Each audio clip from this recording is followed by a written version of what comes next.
just imagine how terrified they wanted to make my 5-year-old. It was a city sheriff with a literal gun in a holster on his waist. They literally called the police to come and tell my 5-year-old Black son the severity of his actions. And that stuck with me. It stuck with me. I realized I have to get him out of here. Welcome to Flourish in the Foreign, an award-winning podcast that celebrates, elevates, and affirms the voices and stories of Black women living and thriving abroad, while exploring living abroad as a pathway to wellness. I'm your host, Christine Job, a Black American woman with Trinidadian roots, podcaster, business strategist, and entrepreneur based in Valencia, Spain.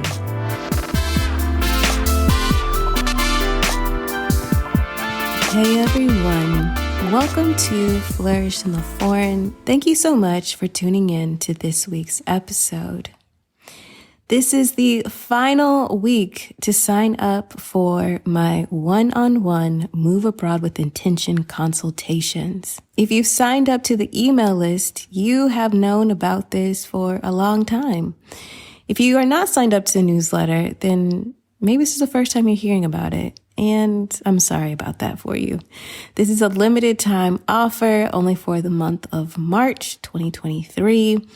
If you're listening to this episode in the future and are like, hey, I would love to do that, no worries. You can always sign up for the Move Abroad with Intention self-study course, which is a 5-week course that takes you from setting your intention to move abroad to finding employment abroad, money management, relocation, packing, unpacking, all those things, developing community, handling homesickness and isolation, and preparing yourself for long-term stay or repatriation.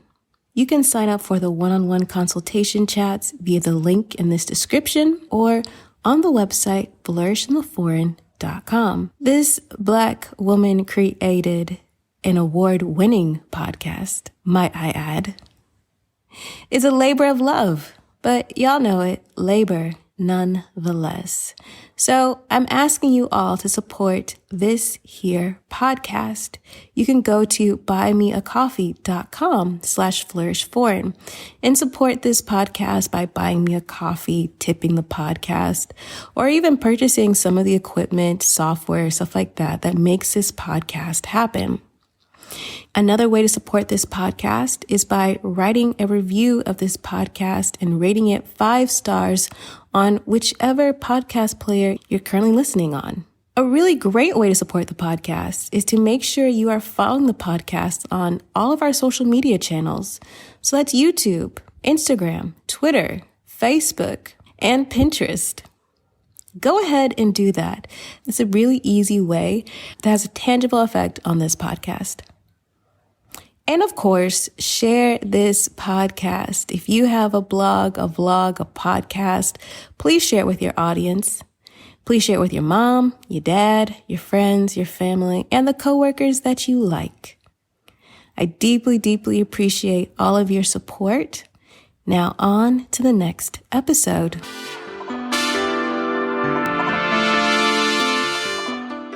Season 4, Episode 5. Today's episode features Ani Lacy. She is an artist who has studied history, philosophy, and fine art.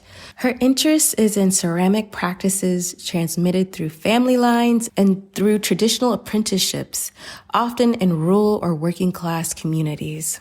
She explores questions around visual culture, language, permanence, migration, memory, and labor through all aspects of her work.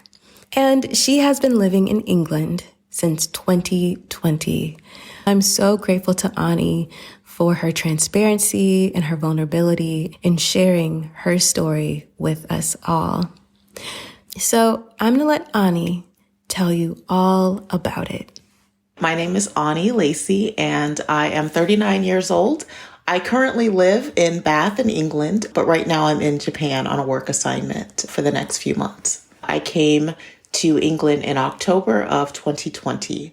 Prior to that, I was abroad for another 6 months. I was in a different country. I was in Mexico, but I had to go home to the US to get my new visa. So I kind of consider that a separate living abroad thing. I grew up in Michigan, in rural Michigan, but all around. I don't really have a hometown because when I was very young, under 10 years old, I was actually taken from my family and I was placed in foster care. So living in foster care, I moved around quite a bit. I never got adopted. I aged out of foster care at 19 in 2002. So I never got adopted. I lived with a bunch of different families. And in addition to living with a bunch of different families, I lived with, for instance, I lived with one Mexican family that had only been in America for a couple of years. I lived with a Polish family, a German family. I lived with, of course, African-American families. So I lived with a bunch of different types of people. And I definitely think that impacted my wanderlust as I got older. It wasn't until I was about maybe 31 or 32 that I looked back and I realized I have not lived in the same house for more than 2 years in my entire adult life. So even after I purchased a home when I was 22. And by the time I was 24, I was like, you know what? That's over. That's done. And I moved from Michigan to North Carolina. So I sold the house and I moved on. And it wasn't until I was in my early 30s that I stopped and I really thought about that. And I do think that it goes back to my childhood of moving so much and meeting different people. Even though I was in Michigan, I was still meeting so many different people from so many different cultures and backgrounds, like all the different foods and different like things that people did in their homes were all very different. So getting used to that as just being my life. And it's been my life. So I'm almost 40 years old now and I still live like that, really.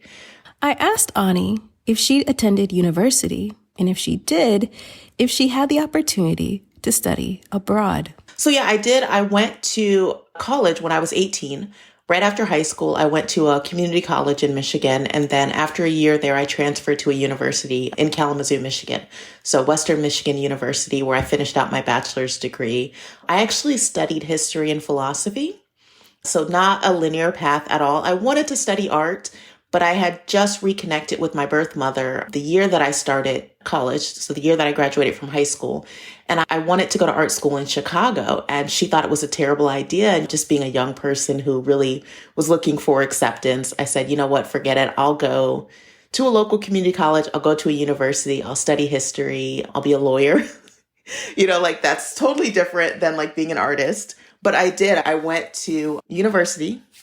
So I graduated at 22. I took a year off between graduating. I got a degree, a Bachelor of Arts in History with a minor in philosophy. And I worked for a year at the Michigan State Supreme Court. So I worked in their Child Welfare Services division. I had been an intern for them before I graduated. So I worked there. And then I was accepted to law school in Chicago. Finally, I'm going to Chicago. And then I became pregnant with my son. And so that sort of derailed those plans, which was fine in the long run. But before I graduated, I did study abroad. My first trip abroad was to Barbados in 2005. So I went there just shy of 2 months, and one of my closest friends from university went with me.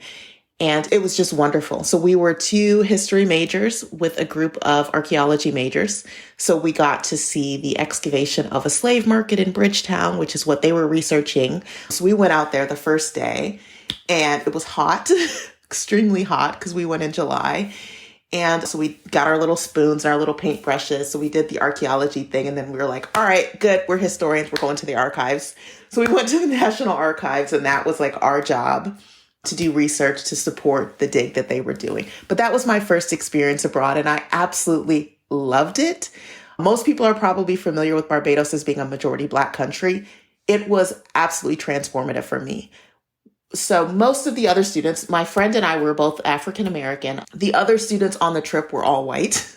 So when we went out together, of course, we're clocked as these are foreigners. They look different. But when my friend and I would go on our own, when we would ditch all the other white students and we would just get on the local bus, it was so freeing.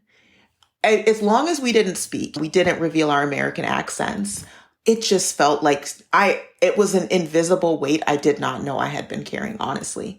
I remember the first time I walked through a mall and no one looked at me twice. No one followed. It was like nothing. And it was funny because 2 years before that, I remember I had been walking with all of my friends, all my white friends in Michigan through a mall, and one of the girls shoplifted. And we went into a store that one of my friends worked at. And she said, oh, security just called and said, there's a group of people and there's a Black girl wearing a hoodie. That's me. And they're shoplifting. And so we're looking at each other, what's happening? And it was this other girl. She shoplifted and no one else in the group knew that she was shoplifting.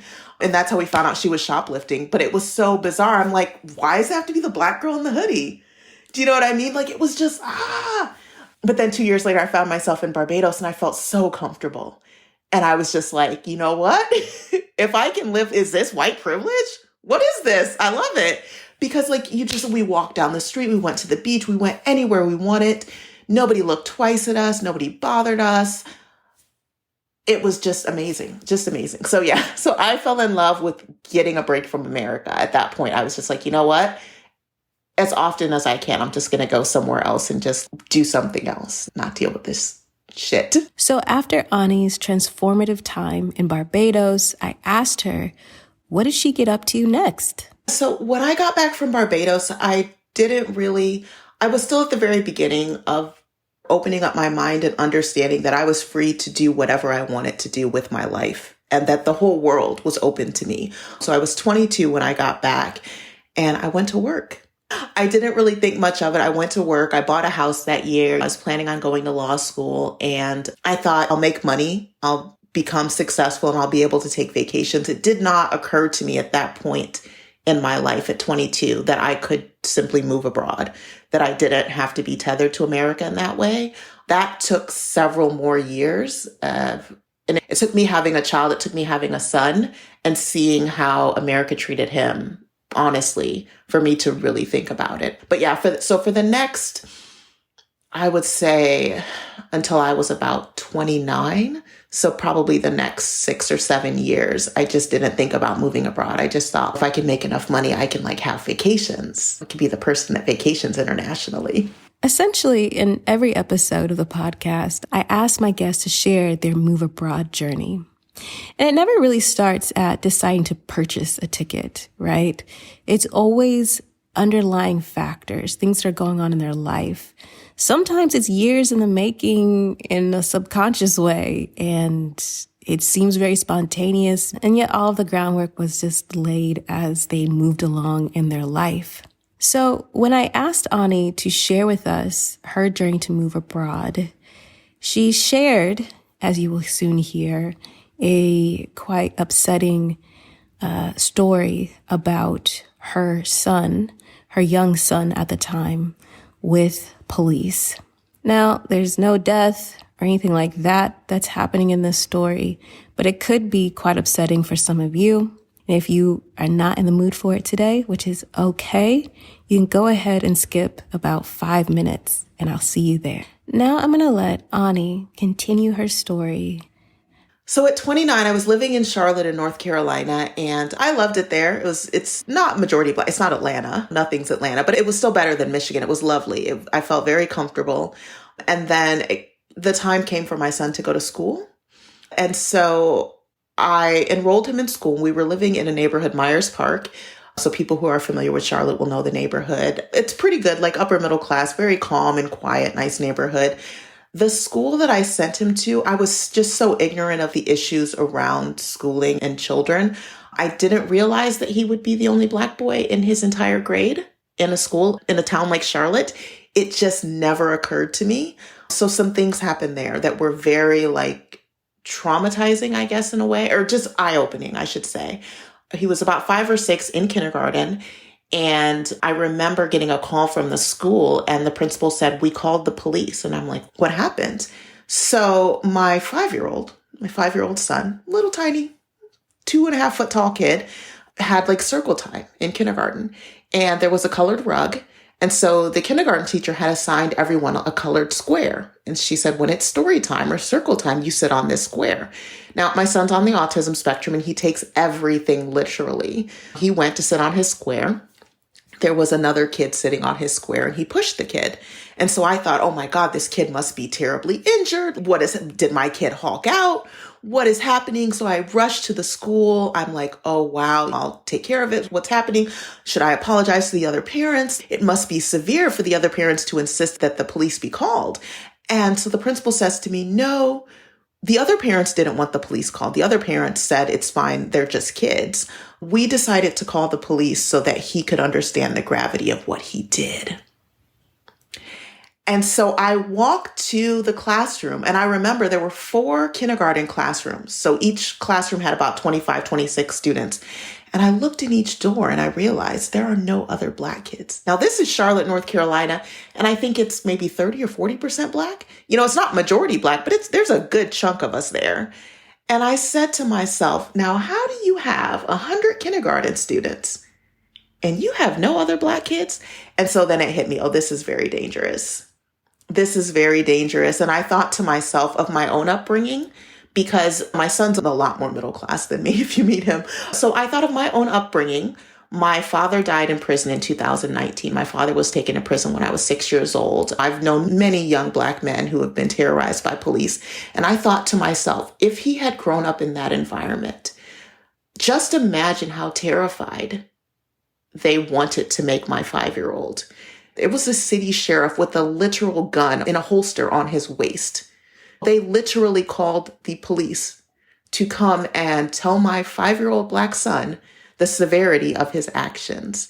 And that stuck with me.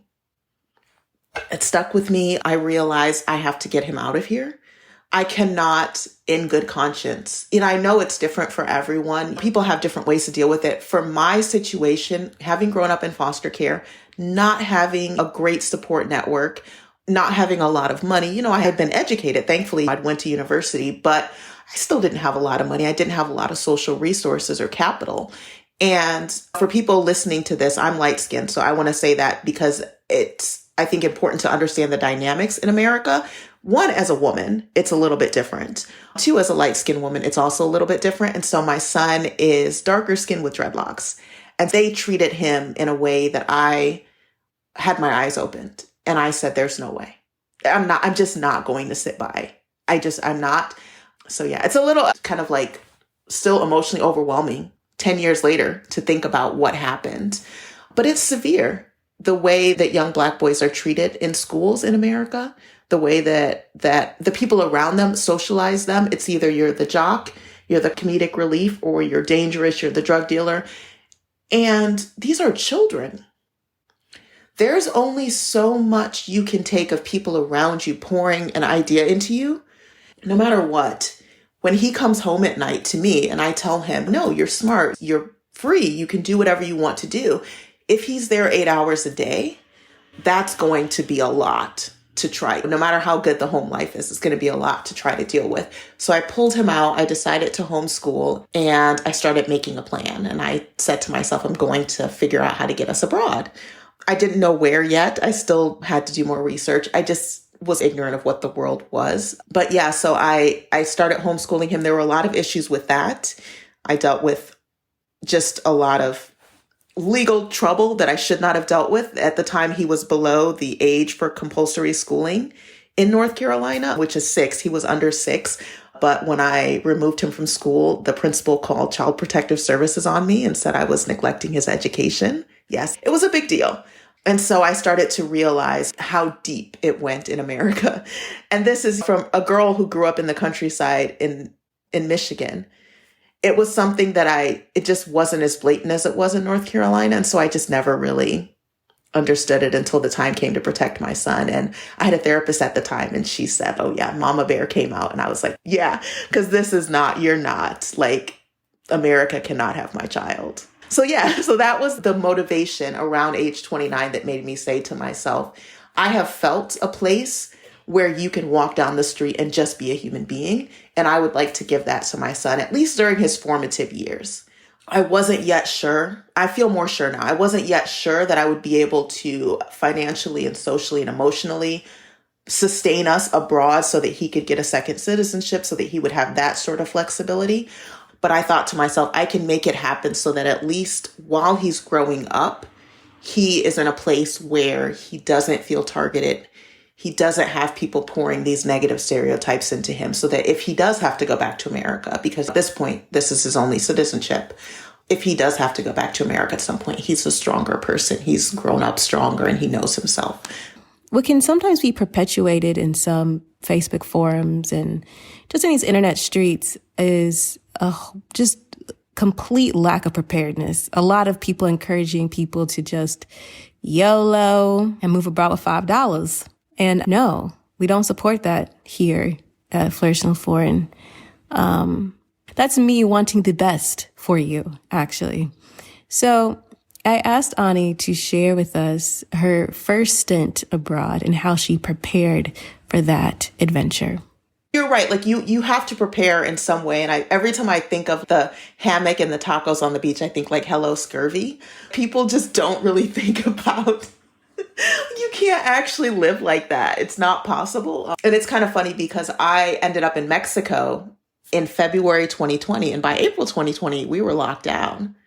So I literally had a Groundhog's Day. I was in Playa del Carmen living in a condo, and everybody emptied out. There was one Canadian couple. There was this single mom, Mexican mom, and there was a guy from San Marino for a while, and then he left. But it was just us and our pool, and the pool guy and the security guy. And every day I would get up and sit in the hammock, go for a swim, go back to my condo, make lunch, and then just sit. And then the next day I did it again, and I did that for 90 days. So no, that is not how you move abroad. Don't do that. It was terrible. After a week, I felt like I was going insane. But yeah, so a lot of things do have to happen for you to really make that emotional shift to move abroad. And so the things that happened in my life are not things that I think could be planned, but I think they're things that happen with a lot of expats, maybe in different ways, that allow them to emotionally disengage with America, because that is our homeland. That's where we're from. Most of us, for generations, like my family goes back, for like most African Americans, to the pre-Revolutionary War days. So we've been there a long time. It's an emotional step to leave. So after I left North Carolina, I went back to Michigan, which is where my family is from. And I spent 2 years there preparing. I lived with relatives and saved money and did things like that. And during that time, my cousin died. My cousin is 10 months older than me. She had 3 kids under the age of 5. She was dealing with a lot of issues of systemic racism as well. And emotionally, she was just such a sweet, sensitive person, just a really lovely person. And she just could not handle it. And she was 31. So it was kind of shocking that she went to bed one night. She had been ill. She'd been dealing with a lot of stress and trauma, but she went to bed one night and she didn't wake up the next day. And the coroner just said her heart stopped. And I'm like, she's 31 years old. How does that happen? Like racism, stress. We talk about like the issues of health that we deal with as Black women in America, as Black men in America, and things like that. But I saw it firsthand. I saw it kill my cousin. So that was like another strike. And then less than a year later, my grandmother died. Now, my grandmother was the linchpin for me. When I was taken to foster care, my grandmother was not around. She was living in Colorado. My grandparents had divorced, and so she was off living a different life. But during that time, she'd always written me letters, and she'd always tried to stay in contact and tried to keep custody and do what she could. And she was really the person who always made me feel at home, always made me feel welcome. So when she died, it was easier for me to disengage. When she died, it was just like, what is keeping me here? Like, I still have cousins. I have siblings, people that I keep in contact with over social media. We do FaceTime, stuff like that. But I don't think I would have been able to leave if my grandmother was still alive, at least not in the way that I have left. Because very often I'll think to myself, I mean, it's less often now because it's been about 8 years since she died. But I think to myself, I need a hug. Like, I need to go. And so I would get on a plane and go get a hug, if she was still here, but she's not. And so that sort of has allowed the environment for me to be able to disengage from America. After she died, I moved to Arizona because I had another cousin there who had the hookup at a job, as Black folks tend to do. So she had the hookup.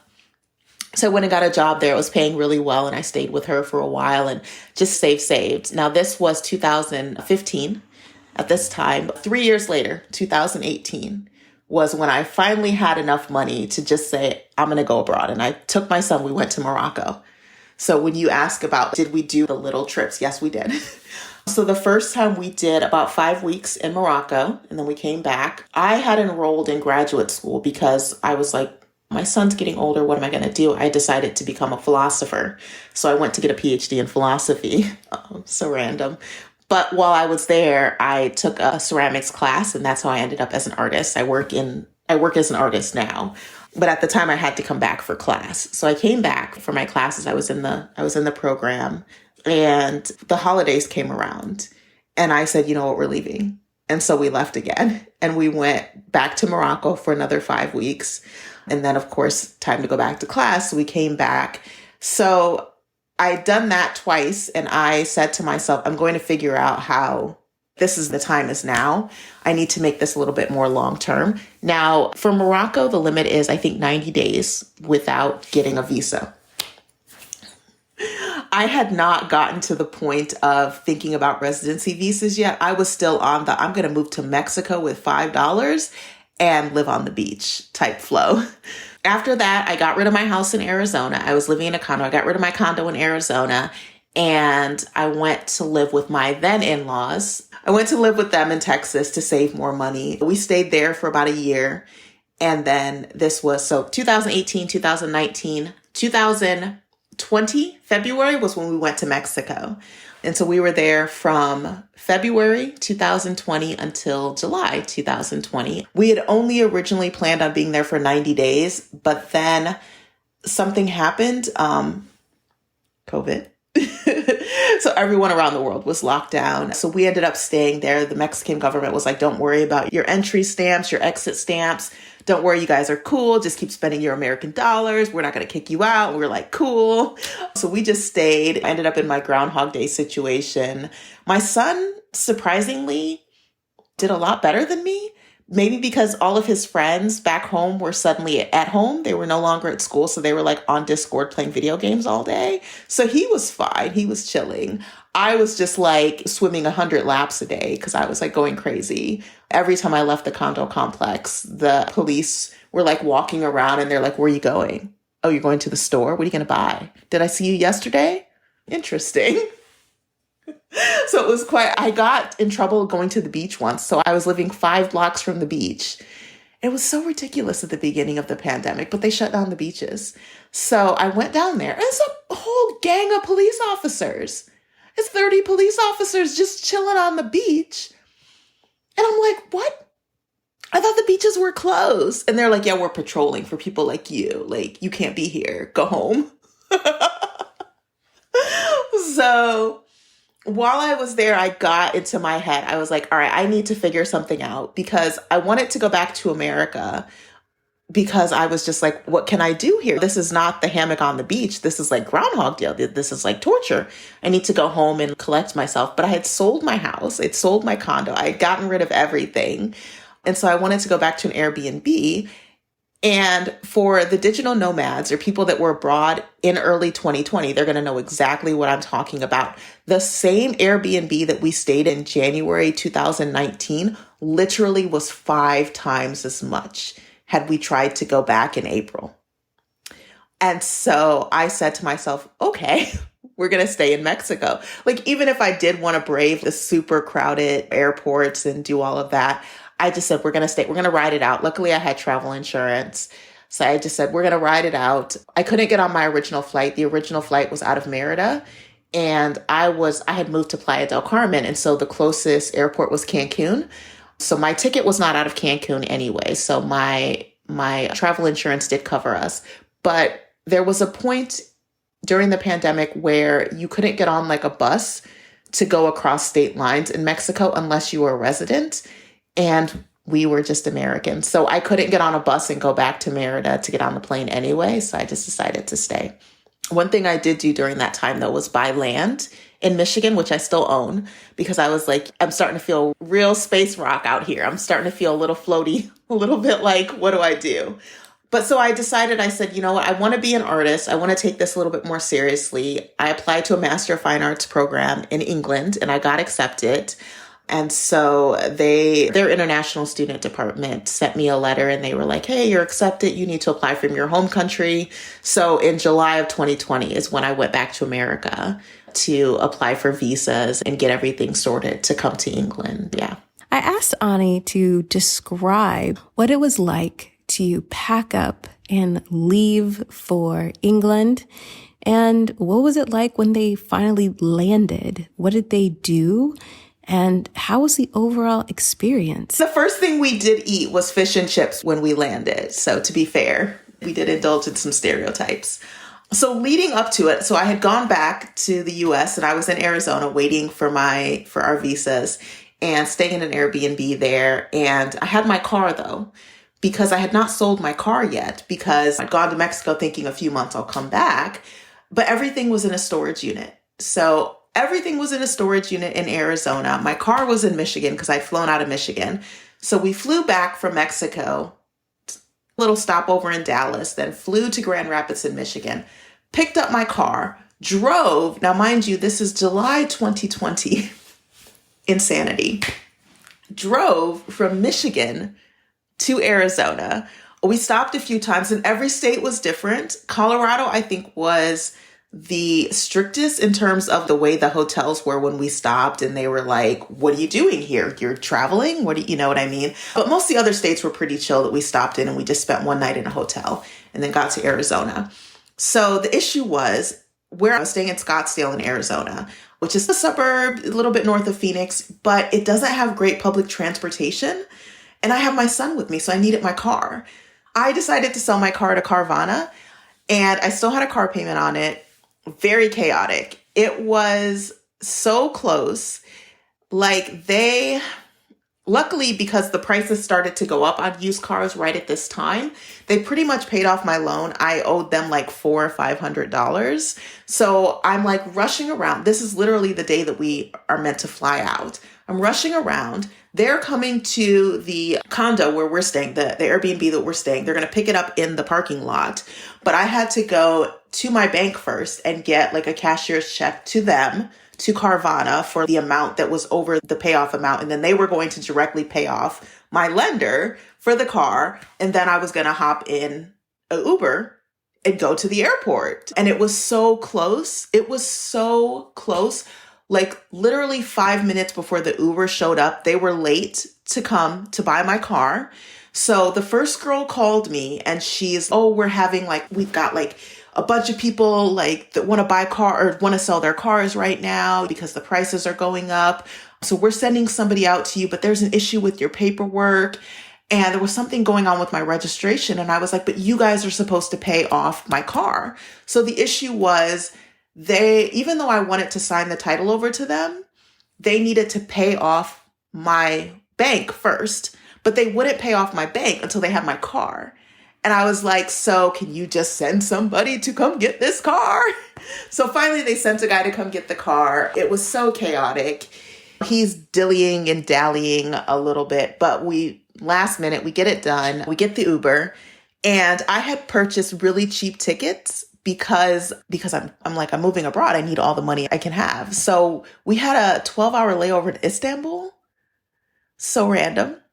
So we flew from Phoenix to LA and then LA to Istanbul, Turkish Airlines. And so if you fly Turkish Airlines and there's an overnight layover, they put you up in a hotel. It's not a nice hotel, y'all.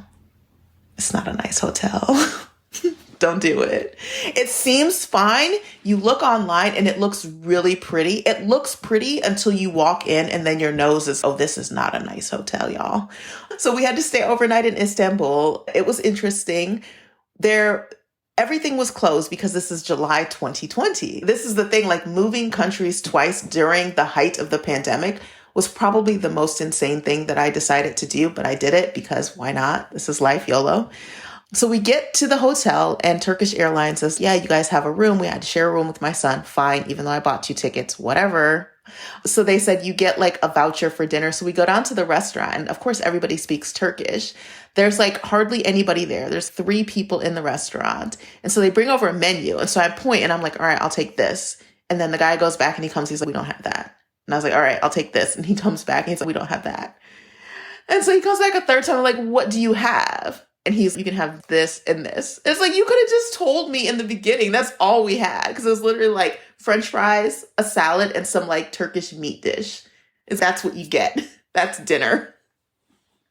So we ate that. We got up in the morning. We got on the shuttle back to the airport. And so we flew into London. And so at this point, I was super tired. I did not care about money. So I hired a private car, like a limo driver to pick us up at the airport. Because I was like, there's no way in hell I'm getting with all this luggage on public transit just to save a few dollars. I am done. I've had enough. So our private driver comes and gets us, and I'm feeling pretty good. And we go to our Airbnb, because I got an Airbnb for 30 days because in England, you have to have something called the right to rent an apartment. So you cannot rent an apartment before you come to England because you have to wait until you land. Now it's a little bit different because they have digital immigration permission. But when I got here in 2020, you had to physically land, do your 14 days of quarantine, go to the closest post office, pick up your little plastic BRP card, take your BRP card with you to an estate agent and say, I am not an illegal immigrant. Can you rent an apartment to me? And they may still say no, because there were plenty who said, no, we do not want to rent to foreigners. Why? Because the year before, 2019 to 2020, that year of international students, when COVID hit, they just left. They didn't pay their rent. They didn't pay their gas, their water, their utilities. They just left. Because of course you think the world is ending. You just leave. And so when I landed, I'm like, yeah, I'm an international student from America. I have my visa permission. I'm completely legal. I have all this money. And they're like, no. One guy asked me to pay 12 months in advance. So you want me to pay the entire lease of rent? So I said, okay. Because I've been saving money for a long time, because I'm like, okay, I've heard it's hard to be an immigrant. So I said, okay. He sent his estate agent back and he was like, actually, he wants 15 months of rent. Sir, are you playing with me right now? So I had to move on. But yeah, it was just chaotic. And so we get to the Airbnb. We had to quarantine for 14 days. At that point in time, those were the rules. And they had a thing where they would randomly call you. And if you didn't answer, or they would randomly knock on your door or call you. And if you didn't answer or you weren't in, you would get a fine.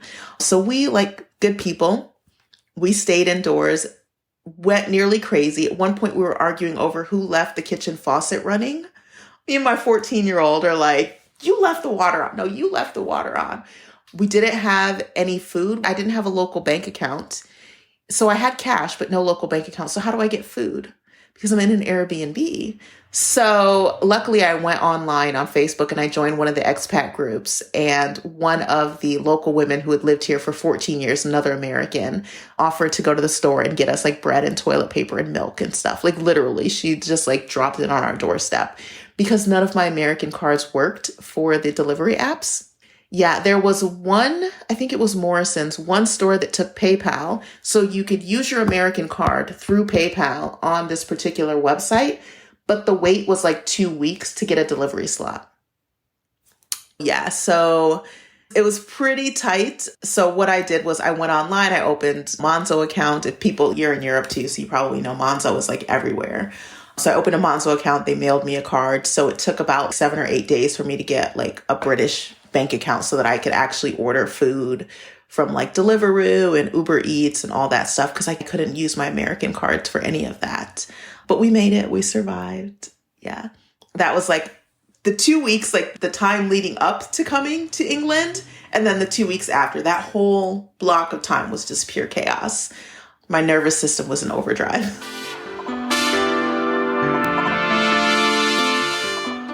Hey everyone, I hope you're enjoying this episode of Flourish in the Foreign. And if you are, be sure to support this podcast by going to buymeacoffee.com/flourishforeign and buying me a coffee. You can also write a review of the podcast on Apple Podcasts, Podchaser, and anywhere else you listen to the show. Thank you so much for listening and supporting. Now, back to the episode.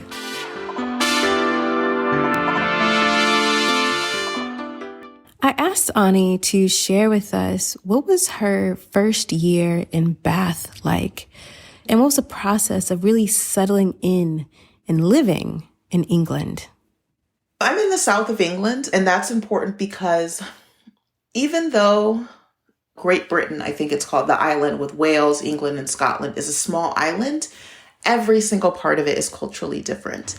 Like even from Bath to Bristol, Bath is like a 30-minute train ride from Bristol. From Bath to Bristol, the personalities of people are different. Sort of the social norms are slightly different. So the part that I'm in, people are very like to themselves. So when I first got to England, I thought cheers meant hello. It does not. It means thank you. Yes. So I'm walking along and I'm like, cheers, cheers, cheerio, literally. And people are looking at me like, this woman is insane. I cannot tell you how many times having an American accent saved me. I did get teased quite a bit. My first year, I was in a Master of Fine Arts program, and one of the other students, British guy, said that I sounded like a cowboy and would ask me to say bowl, because apparently I say bowl in a way that is funny to British people. You do too, so don't look at me like that. Yes, you do. Because it's the American way of saying bowl. It's just wrong. They don't like it. And we sound like cowboys. And I'm like, I do not sound like a cowboy. I'm from Michigan, not from Oklahoma. What are you talking about? But yeah, so it was really hard to get used to because it's very insular. And it wasn't until I started meeting British people from other parts of the British Isles, like Ireland, Northern Ireland, wonderful. Those are Midwesterners. They are amazing. They say hello. They ask you for the time. They make small talk. They smile. They make jokes. When you go into the store, they do not do that in Somerset, in Southern England. Absolutely not. So it wasn't until I started meeting people from other parts of the country that I realized that I had landed in what British people call a very posh, a very like standoffish type area. Like everyone has their place. And if they don't know you, if you're not sort of introduced to them, they don't really talk to you. They don't know what class you're from. And that's the thing here. In England, classism is still very much a thing. As an American immigrant, it's different than even being like an Eastern European immigrant. They tend to be a little bit warmer and a little bit more welcoming, but still, they still are very much like waiting for somebody to introduce you, and you have to be used by the right people for them to really talk to. Otherwise, they just ignore you. And this is not to talk down on them. Like, I love living in England. It's just their culture. Their culture is they talk to certain people and they don't talk to certain people. And that's that. So it was very lonely. Luckily, the apartment that I rented, that I still live in, and I joke with my friend, I have a friend that lives in London, another American, and I joke with her, I live in a flat above a shop. And it's actually kind of romantic, don't you think? And I'm like, all right, whatever. But my landlords moved from India to England about 20 years ago, 25 years ago, somewhere around there. And the father actually has a PhD in engineering, and he runs an off-license store. So for Americans, that's a liquor store, a convenience store, basically. And so him and his wife and their 3 kids that they raised in England, that was their immigration journey. But when they first moved to England, they bought the shop and they lived in this tiny little 2-bedroom flat above the shop that I currently live in. So after years, they were able to buy a house. And during COVID, because there were a lot of restrictions, things were shut down. They weren't getting as many customers. And so they decided to rent out the shop. And it just so happened that I answered an ad and I came to talk to the guy and I said, I'm an international student. I just told him my life. And he's like, all right, you can live here. And I was like, that's it. And I was like, I don't have a reference. They call them guarantors in England. I don't have a guarantor. And he's, no, that's fine. You can just pay regular rent. So I got to pay my rent monthly. He was totally chill. So I got super lucky. I was prepared to pay 12 months in advance because I've been told that's what it takes as a foreigner to rent in England. But he was like, no, I was an international student too. And why not pass it along? So I think I got really lucky with having an immigrant for a landlord as well. And I still live there. They actually lowered my rent when I graduated. So that's another story. Yeah, it's a very interesting story. But that's year 2. Year 1, I moved in and I'm living there and I'm doing my Master of Fine Arts. The school was shut down twice. The government shut down our school. So there were certain courses, like if you were a doctor, a dentist in training, like certain courses like that were exempt from the lockdowns. But November 2020, they had one, I think for 3 or 4 weeks, we couldn't go into campus. And then January, again, we didn't go back. We were meant to go back to campus sometime in early January, and we didn't go back till the end of February. So those were like 2 government lockdowns that essentially said you couldn't go to school. You had to do everything remotely. I was a Master of Fine Arts studio art major. And so eventually they let us go back because even though it's not like you're not becoming a doctor, you still can't do the course. It's still hands-on in a way. And so at the end of February, they said like certain hands-on students could go back, and we were part of that group. But to go back to campus, it was like a ghost town because the only students on campus were the fine arts students that physically had, like, I work on a lathe, it's just 4,000 pound big machine, and I can't physically take that home versus the digital students, even though they were fine arts, they still worked from home. So it was really like a ghost town. And sometimes I would go into campus and I'd be the only one there. I wish I had more videos of Bath that first year because Bath is a UNESCO World Heritage Site. It has the Roman baths. It's thousands of years old. And then it has all the Georgian architecture. We get, I think they said something like 6 or 7 million tourists a year through Bath. And that's a lot considering it's a small town. So when there are no tourists there, I think the population is like 150,000, if that. It's super low. There's not that many people there considering how much tourist traffic we get. So during 2020 and during the early part of 2021, when tourists weren't coming, I would walk past the Bath Abbey and you would just see, I would walk down Milsom Street, which is like the famous Georgian street. There's the Jane Austen Museum and all that stuff. And there would just be pigeons. Absolutely no one, nothing, like a ghost town. So that was the first year. That was my first year there. It was very like lonely in a lot of ways. I think I listened to Solange's album, A Seat at the Table. And then when I get home, I listen to both of those albums on repeat. Something about just feeling how Black those albums are. Like I absolutely love both of those albums. And it just made me feel like at home a little bit more. I joined Clubhouse. Was it 2020? I think the end of 2020. I joined Clubhouse and that helped a lot too, because sometimes I couldn't sleep at night and I'd wake up and the Americans are up. So I'd get to go on and hear Americans talking, and there were expats and stuff on there, people going through the same thing who were in new countries. Maybe they had just moved, or even if they had moved before the pandemic, if you don't have deep roots in a country and you're dealing with something like COVID, like you just don't have, people were only inviting like their super close, like childhood friends and their families over. You had to be very tight with people. Certain people were just not inviting people over to their homes. And so if you didn't have that type of network and you were an expat in 2020, it was really hard because you didn't get to socialize. So that was my first year. So as we've discussed on this podcast and episodes before, when you move abroad to study and you're studying abroad, there are some complications that happen when you graduate with your visa. It is one of those things that all international students have to go through. So I asked Ani, what was it like when she graduated and how did she have to revise her visa in order to stay in England? Yeah, so I graduated. At the end of my first year, I graduated in November 2021. I finished classes in September 2021, but then officially graduated November 2021. And then I had to go through the whole renewing the visa rigmarole, which was super stressful because you don't know. And the way it worked, the visa that I got, the second visa was a new visa for 2021.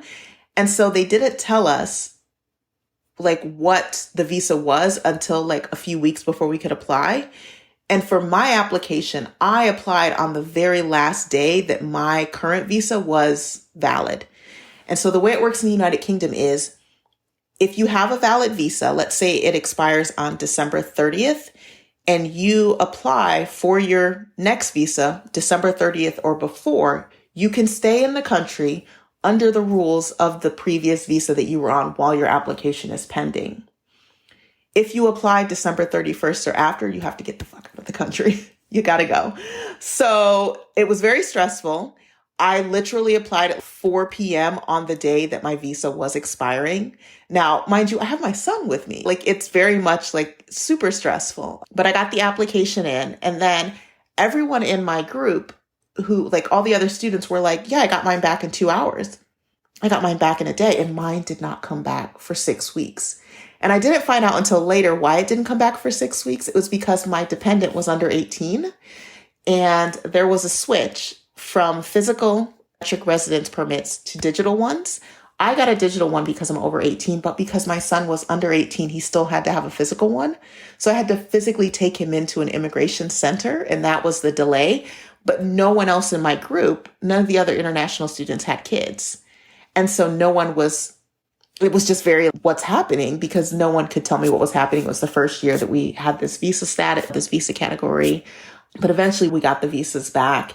And so in that time, while I was waiting for my new visa, I did a job interview at a museum, the American Museum in Britain, which is in Bath, for an assistant curator position. And I got the position, but I couldn't sign my contract because another thing about the visa rules are, if you're under the visa rules from your previous visa, you can only do work that your previous visa would cover. And so the first visa that I had, the international student visa, did not allow me to sign a full-time permanent contract. But my next visa did, so I had to wait. And luckily, they were really wonderful. The chief curator was absolutely lovely, and she's, no worries, we can actually have you start in January, because by then my visa was going to have to be back. And it did. I got it back early December. That was my first year. Pure chaos, but a lot of fun, a lot of like emotional ups and downs that I did not expect.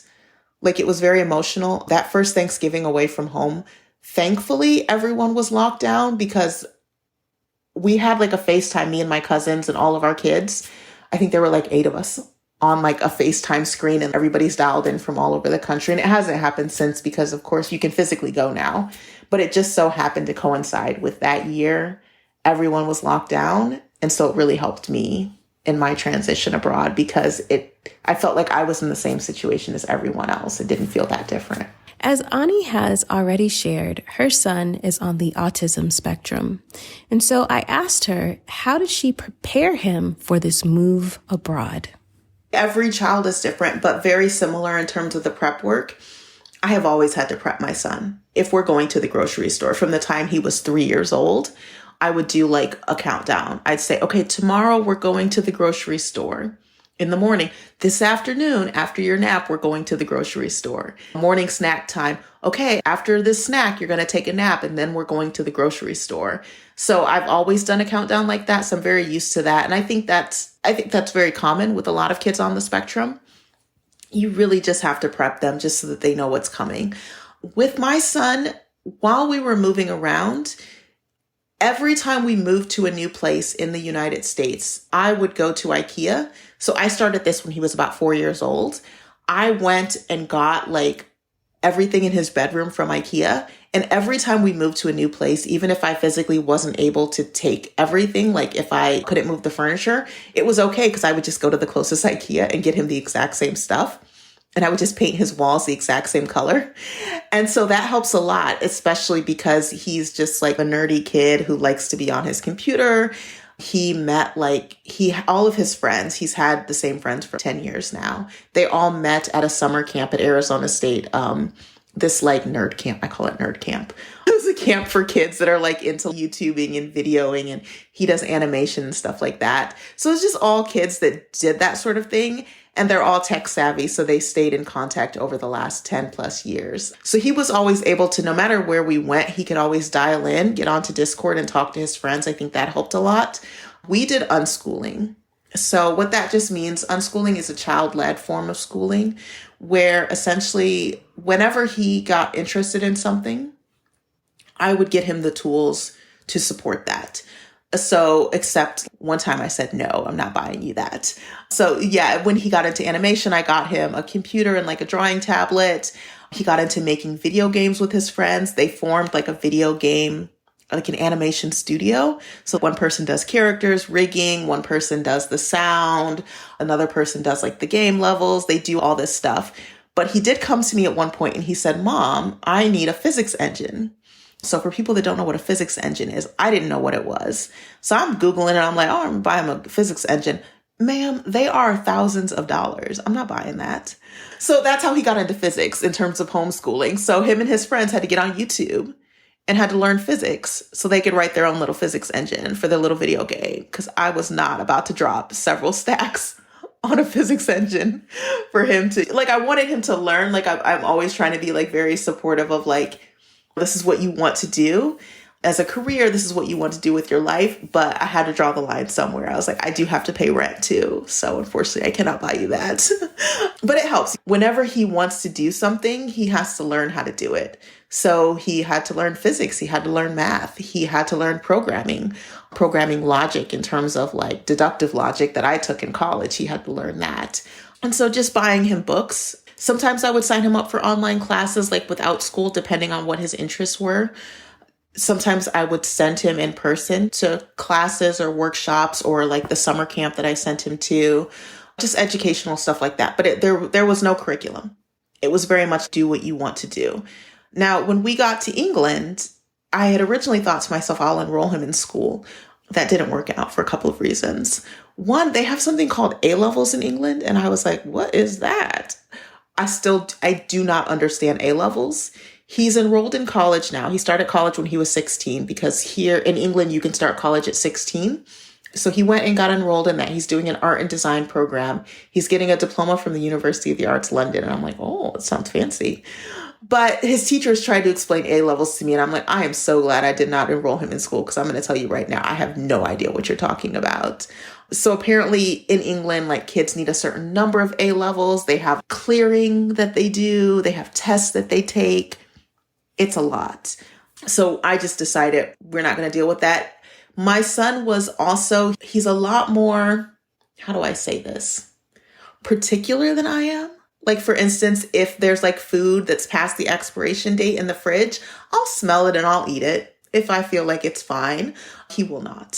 So when COVID came around, he just did not want to be around kids. Like he would say things like, I just saw them wipe their arm on their sleeve. Like, why is this kid on this bus coughing? He didn't cover his mouth. He was not down with it at all. So he didn't want to go to school in person. So from 14 to 16, we continued unschooling. So the first 2 years. So he just started college in August of 2022, this year. So this is his first year in college. He absolutely loves it. It's the reason he's not here in Japan with me, because he didn't want to leave his classes, because apparently he loves it more than me. But he really is enjoying it. So I told him, because he finished his classes December 9th, and I'm like, I can get you a flight to Tokyo. We can meet in Tokyo. Because I'm not in Tokyo, actually. I'm on the island of Kyushu right now. But I'm like, we can meet in Tokyo. We can have some fun. And he's like, no, I'm on vacation. So he's doing his own thing. I'm not really sure what's going to happen after. Hopefully next summer, he'll do an internship, maybe in animation. He's really into animation. So maybe he'll do an internship in London or something like that. But he's just doing college. Like, we did the unschooling thing. He has a homeschool high school diploma. He took the ACT in June. So we went to London for that. And he did well enough on the ACT to be able to start school. So that's that. I know it's different for everyone. A lot of people will tell you in expat groups, if you are moving to England from America, if your kids are in American schools, two things. You can enroll them in an international school with an American curriculum. It's going to cost you 30, 50, 60,000 pounds a year. Or you can come before they're 14. And hopefully they start A-levels, because they start A-levels at 14. Hopefully they can catch up with their peers, or you can homeschool. It is very difficult. Like that age, like 14 and above, is really difficult in England to integrate if you're not already on the British education system, because the British education system from those ages is very different than the American education system. So that's just something to keep in mind for anybody coming to the UK and they have teenagers, like late teenagers. Just keeping in mind, what do you want to do? Some people even do like online charter schools, like American schools, that will give them an American high school diploma, because you can go to college in the UK with an American high school diploma. It's no problem. There's international students that come all the time. It's just the issue of finishing high school that I think trips a lot of people up. But my son's done. He's got his high school diploma. He's got a homeschool high school diploma, but he's done. I asked Ani to share with us her experience with healthcare, the NHS in England. My first year here, I had to go in, I think I had been here, I went in March of 2021 and I got here October. So 5 or 6 months after I got here, I had to go in to see a doctor. I had found a lump. So I was referred to the hospital immediately. And I was pretty happy with the care that I received, literally from finding the lump and being like, oh shit, what's happening, to going to the GP, to being referred to the hospital, to seeing a surgeon for a biopsy, to getting the results back. They called me and sent me a letter, 10 days. So it was pretty fast. I later learned when I talked about it in the expat groups that I probably won the postcode lottery, is what they call it here. So essentially, if you live in a more expensive or posh area with low population density, you tend to have better healthcare. Even though the NHS is national, it's for everyone. We all pay the same amount. I paid, as an immigrant, you pay more. You pay the immigration health surcharge fee. And then when you get a job, you pay what British people pay. So you pay a little bit more than them.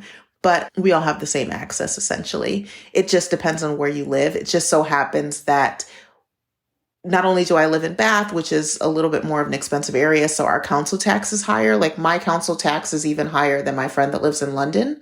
And council tax, it's like property tax that we pay in the US. It covers our public services. So it covers like the trash removal, covers the street cleaning, like it goes towards buses, like all those public services. But even if you rent in the UK, you pay it, not just like for homeowners, it's for everyone. And so the council tax is a little bit higher because it's like a little bit more expensive area, but the services are pretty good. The streets are always clean, like everything's always on time. And I think that also translates to our NHS here.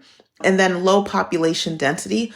I live in an older neighborhood in Bath, and most of like when I go to my GP, there's like mostly like people with gray hair there. So most of the people have lived there for a long time. I suspect a lot of the patients are dying off. They're like 60, 70, 80. There's not a lot of competition to get seen by a doctor. That sounds terrible, but it is what it is. When I went in, I got seen immediately. I have asthma. And I just went in and was like, oh, I have asthma. And they like referred me right. Like they didn't really refer me. They're just like, okay, here's your prescription. They send me text messages. I have an app on my phone. They send me little text messages and they're like, do you want a flu shot? Do you want a cervical exam? Would you like to come in and get your asthma checked? They just send you and they're like, click on this link. You're like, it's like a smorgasbord. Do you want this? Oh, we see that you're 40 years old. Would you like a mammogram? It's totally up to you. But if you want one, here you go. And then you click on the link and it takes you to a calendar and you choose the day and the time. And then you go in and you get whatever you're going to get. Your exam or your any sort of treatment or anything that you want. They have a number that you call. I don't know what the number is. I think it's 111 or something. I have to Google it every time. But you call them. It's like an NHS helpline. So instead of dialing 911 like we would in the US, you call them and you're like, oh, I have a health problem. What do I do? And they tell you like, wait till 8 a.m., go to your GP or go to the hospital immediately or go to urgent care or just go to the pharmacist. And there's been so many times where in the US, I would go to a doctor and they're like, just go to the pharmacist and tell them what your problem is and they'll give you something. Like when I came back from Morocco in August of this year, I just went for 10 days and I had an intestinal issue. I'm pretty sure that a guy at the hotel gave me tap water, but like I didn't speak any French. He didn't speak any English and it wasn't clear what was happening. But as soon as I tasted the water, I was like, this does not taste like bottled water. And it was in a bottle, but it didn't taste like bottled water. And so when I got back to the UK, I was really sick. Like I lost 4 kilos in like less than a week. I was really sick. So I called the like emergency NHS number and I told them my symptoms and they're like, can you walk? But like the closest pharmacy is like literally a block from me. And I was like, I can walk to the pharmacy. I can make it there. And they're like, yeah, just go down there. They'll give you something. So I went down there. I told the pharmacist all my business and she gave me 2 medications and I was feeling better within a couple days. So for a lot of stuff, you don't even have to see a doctor. You can just literally walk into any pharmacy. They have never asked me for my NHS number. So even though technically like you are supposed to be a tax paying person to get the NHS, they don't ask. They just assume that because it's universal, they just assume that if you're here and you're sick, we're supposed to take care of you, which can be an issue for visitors. Like some people have come over to visit and they go to the hospital. You don't get a bill. Nobody like charges you anything, which is fine if you're just a tourist and you're like coming and going and you're living your life. But if you're coming and visiting and you're using the NHS, but you didn't pay the immigration health surcharge fee or you don't pay out of your paycheck, and then let's say 5 years down the road, you decide to immigrate and become a citizen, then it will show like, oh, she used the NHS as a tourist in 2002 and she didn't pay us like 5,000 pounds. So if you don't actually have NHS access, you probably should pay. The problem is you have to really hound them to pay because they're not used to people paying at the point of service. And so there is a way for them to bill you if you come before you get your residency visa, before you pay your fees, if you want to come and do a little scouting trip and you do end up in the hospital, there is a way to pay them, but you have to keep like reminding them that you have to pay. But other than that, it's very straightforward. I have been completely happy. Some people who have chronic conditions are not happy. I have asthma, which is a chronic condition, and I've been very happy. They've reminded me when I've forgotten that I need a checkup. I just walk into the pharmacist whenever my inhaler is empty and they just hand me a new one, literally just hand me one. So I'm very happy. Yeah. To be Black and abroad. I love asking my guests what is their experience of being a Black woman abroad, because as we've discussed many times on this podcast, Blackness and womanhood are not monolithic experiences. So I asked Ani to share with us her reflections on her time being abroad. For me, it has been a lot more relaxing. I don't feel as stressed. I used to feel like stressed when my son would go out with his cousins, even when he was like 11 or 12, when they would go down the street, I would feel stressed like something might happen to them, like they might be targeted for like harassment or something like that. I don't feel that stress. And that's completely internal. Not every mother in America feels that, but I felt that. So I feel a lot better about that now. I feel better because the police don't have guns, which is, of course, they still harass people. They still do stuff. But as a mother, that does make me feel a little bit better. I feel safe. Like I feel safe that my son is home in the UK and I'm here working in Japan. And we have a community of people around us. We have our landlords who are immigrants. We have like neighbors that are like a 2-minute walk away. I've got friends in different cities that can come if there's an emergency. So he has people around him, but I do not feel any sort of hesitation of if he wants to like get up and get on the bus and go to the store. I just don't feel any worry at all. I feel like he's completely fine. So that, as a mother that's helping me with the transition to adulthood, I think it would have been a lot harder for me personally in America, watching my son transition from being a boy to a man in America, just with things being like they are. I feel a lot better about that. I feel like there's a lot of opportunities too. Like we're not in London. We're about an hour and a half by train from London, but close enough that I feel like he can go and do internships if he wants to, if he decides to do the second half of his university. So the first 2 years, I'd like him to stay home because he's only 16. So he's doing his degree at a local college. But if he wants to go when he's 18, I feel comfortable that it's close enough that I can hop on the train and go see him. And he's in a big city. He has access to a lot of resources, access to, from St. Pancras station in London, you can go right to Paris if that's what he wants to do. You can make it right to mainland Europe. And then all the trains from there, you can go anywhere. So I feel really good about it. I feel really good about choosing Europe as well. I know that's a question for a lot of people. What continent do you choose? Yeah. I just feel relaxed. I feel relaxed about being a mother abroad. Like it's nice.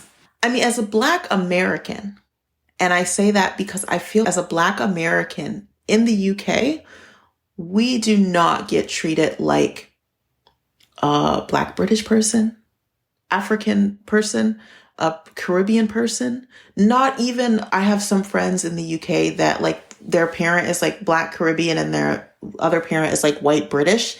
And I feel like get discriminated against more than we do as Black Americans. As strange as that sounds, I don't know what it is about British people in America.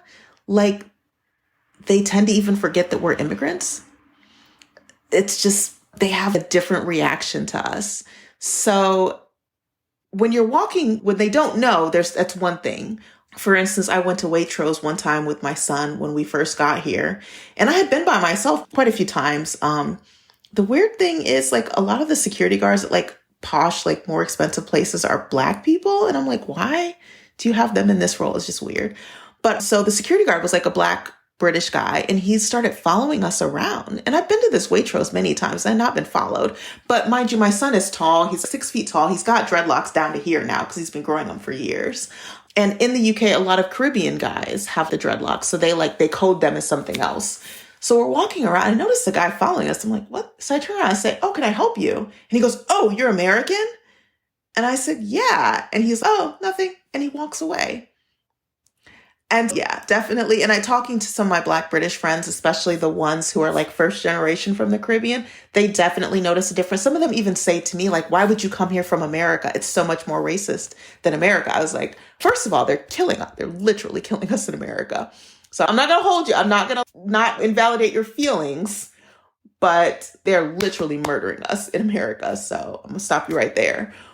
But it is different. It's different in a lot of ways for them than for us. And so I can't project my experience as a Black American onto their experience as a Black British person or a Caribbean person or an African person in the UK.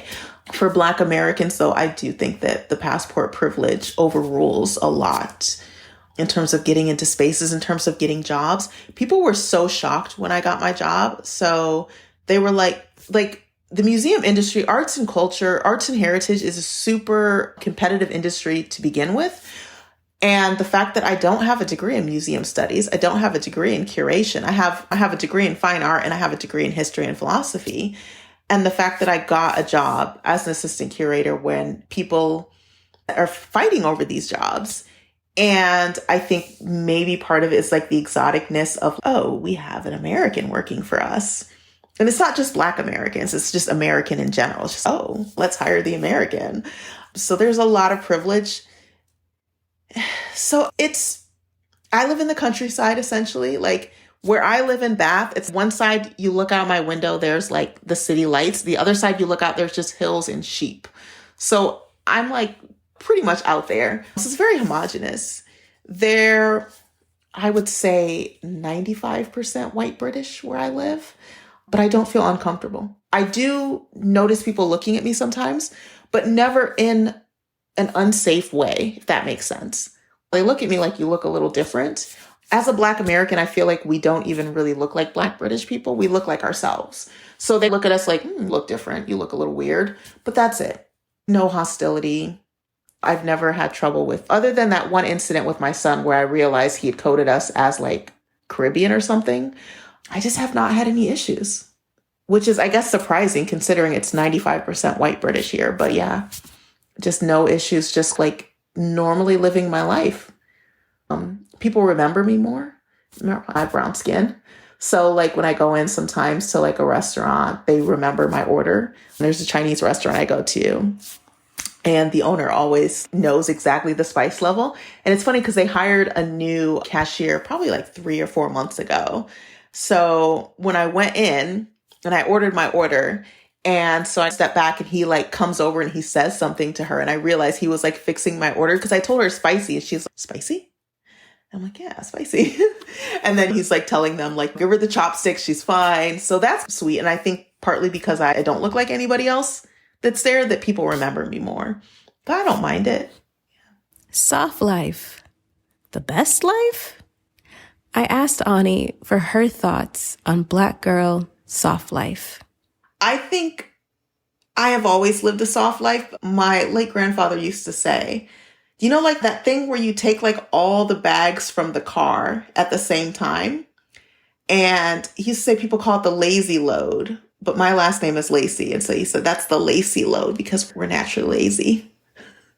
We're a lazy family. So I've always been that way. I've never been a hard worker. Straight C student through school. I have the devil's own luck, honestly. Like, I don't even know how I got into, I test well. So that's a good thing. Like I got into law school and I get internships, I get like stuff, but I am like literally a straight C student and that's my life. I just don't ever feel like I need to work hard. And I just never have. But I do think I'm living a pretty good life. I'm almost 40. People ask, why don't you have any wrinkles? Because I just don't care. I don't care to have wrinkles because I don't care to be bothered. You had mentioned something in your episode about the soft life, about like sleeping and taking naps. And it's funny because when I was 22, I distinctly remember getting rid of my watch. I wear an Apple Watch now, but I didn't wear a watch for years. And I still don't use alarms to wake up in the morning because my grandmother pulled me aside and I was still in school. I was finishing school and she said, there are a lot of things you can make up for in life. You cannot make up beauty sleep. I'll never forget that. Is she calling me ugly? Or is she warning me? You're going to be ugly if you keep this up. I took that to heart. And I got rid of my alarm clock. And if I'm late, I don't try to be late. Like I try to respect people's time. But what that means for me is that if I know I have to get up at 9 a.m., like for instance, tomorrow morning, I'm getting up at 9 a.m. I'm going to go meet another artist and look at their kiln. That means I'll probably go to bed after this. I'll probably go to bed at 10 p.m. just so that I get enough sleep so that I can naturally wake up before 9 a.m. I don't put myself in a situation where I need an alarm clock or I need hardness. And I think that's fine. I'm not the type, I have noticed the soft life aesthetic. I've never been the all-inclusive, I'm going to drink until I pass out type girl. And I feel like a lot of the soft life is like that. It's we're going on a luxury all-inclusive trip. And I'm like, that's cool. And that's for you. But to me, that's not necessarily the soft life. That's consumerism. And that's your business. If you want to consume, you want to consume. But to me, that is not something aspirational. It's not aspirational for me. I've been to all-inclusive resorts and I don't find them to be that fun. I don't find like just shopping for shopping's sake to be that fun. I do like quality. I like quality fabrics. I like to feel quality on me. I wear like the silk scrunchies, the stuff like I buy quality stuff, but I just don't overconsume. And I think like the aesthetic right now is very much, even I saw something about treating yourself, and this woman is going through and she's like taking all of the stuff out of her packages and putting it in all these like matching packages in her kitchen.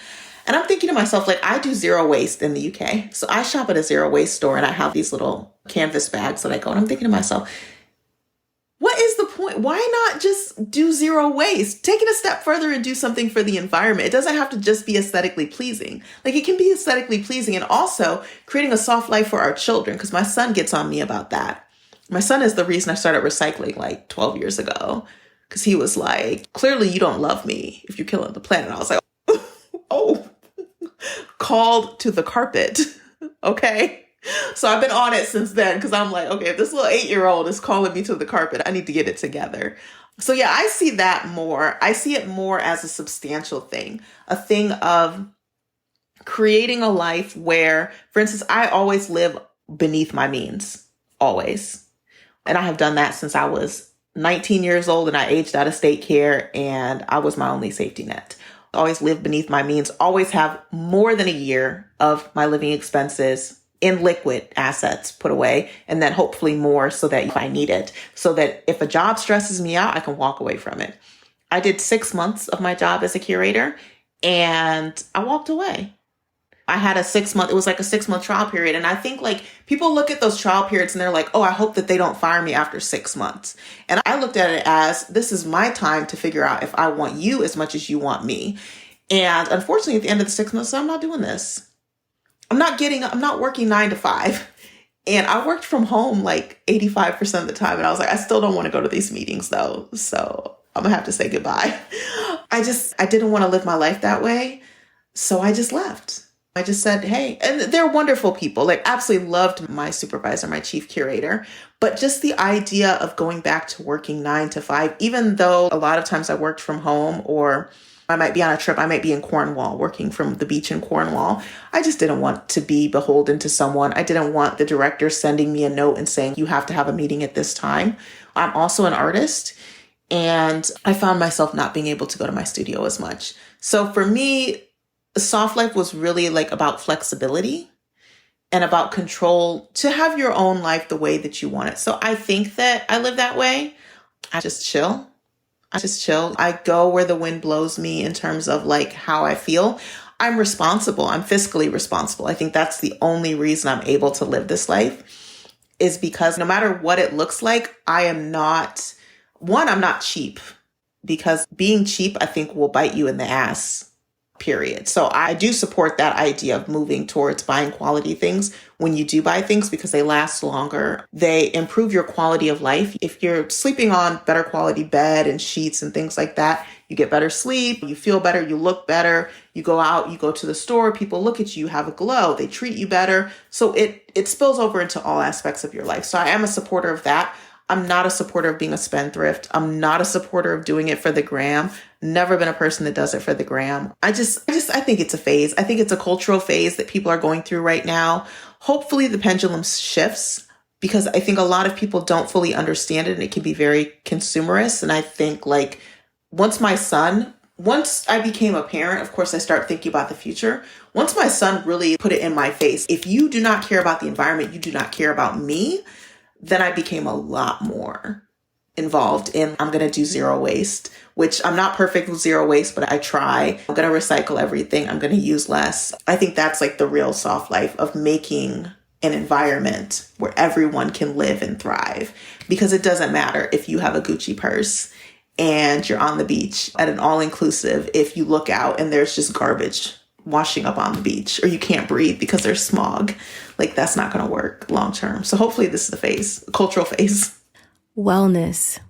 I asked Ani what is her personal definition of wellness, and how has her experiences living abroad influenced her concept and practice of wellness. For me, for my wellness, I like to be able to comfortably fall asleep at night, comfortably wake up in the morning, not have a lot of worries. Having some good stress is good. Having a little bit of, for instance, today I met with some government officials that are funding my residency. And so that was a little bit like, what's going to happen? What's going to happen? But yeah, other than that, I don't really think that having a lot of stress in your life is good for you. Not having a lot of things outside of your control bothering you, I don't think that's good for you. So for me, being able to let go of the things that I can't control means that I'm well. Being able to have my creative practice, which I find to be really important. I think that creativity is a really important aspect of humanity, being human. And so having that practice, whatever it is for you, some people like to make music, some people like to sing, dance, walk, talk. Even creating this podcast is a creative practice in a way. So for me, that's wellness, having the space to do that. I don't think I would be able to have a studio in the US the way that I'm able to have a studio in the UK. I don't think that I would have access to as many resources to support the fact that I have a career that I really enjoy, that I really love in the US the way that I do in the UK.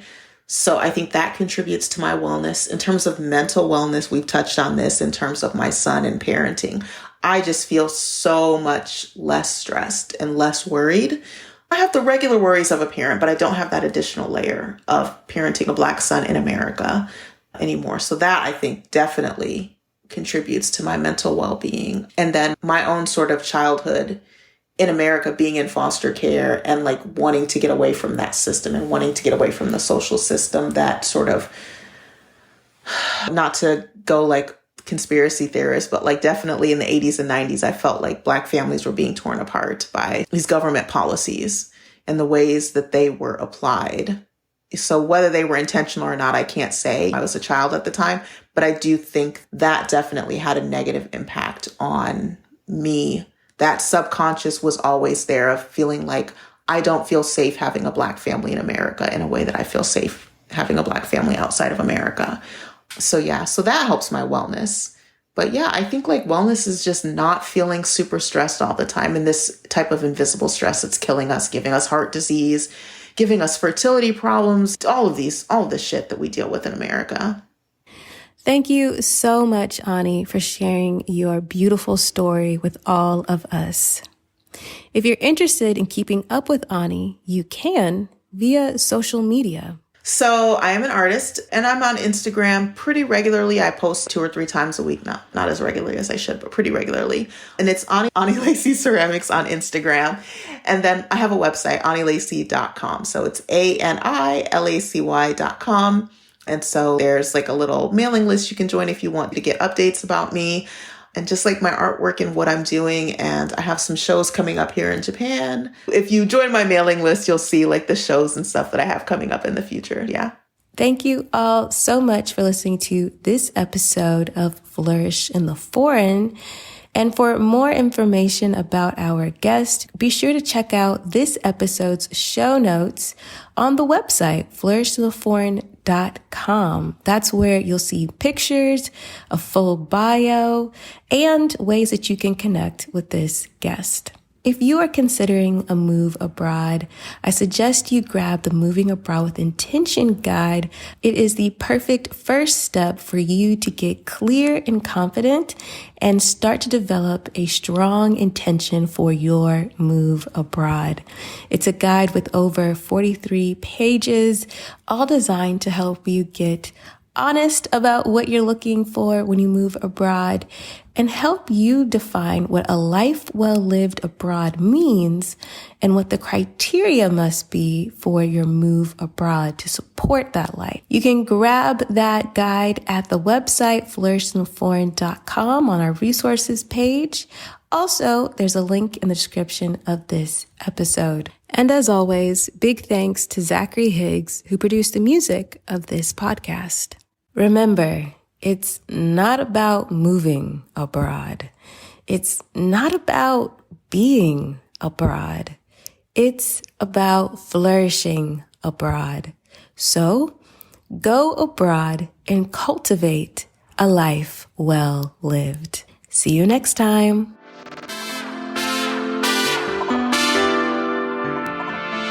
On the next episode of Flourish in the Foreign. Put me anywhere and I'm going to thrive. I'm going to find a way to do well.